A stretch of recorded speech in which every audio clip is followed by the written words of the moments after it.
In a house full of confusion, worry, and anxiety, Aidan woke up from an eerie nap.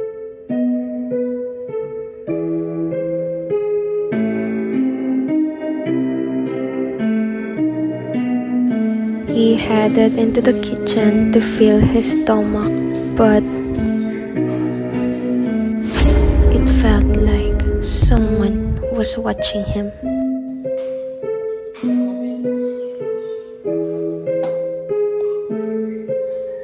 He felt the essence of the dead, feet by feet.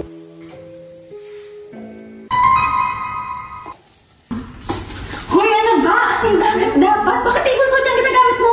Hindi ba pare-parehas lang yung mga asin? Anong pare-parehas? Table salt consists of iodine, and chlorine. Ano naman? Ano naman? Aswang! Mali naman tinutulong ni Aidan eh. Oo nga pala! Sodium chloride dyan ah! I'm sorry. Correct naman that chlorine is somewhat involved, but sodium is the proper metal to create table salt. We will discuss those two separate elements muna. Parehas lang naman silang elements For sure, onti lang yung differences nila. Actually, there's a big difference.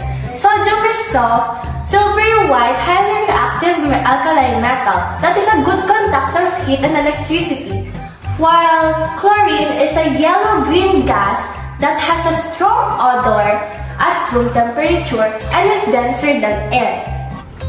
But the actual non-metal element is actually a compound called chloride to create table salt.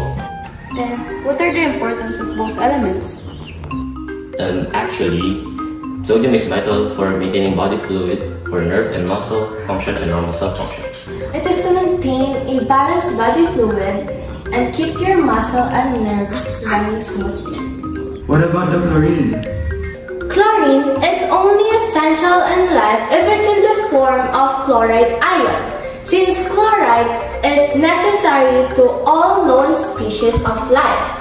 Chloride is needed to keep proper fluid balance on your body. How is chloride made? Because chlorine alone is not safe for consuming.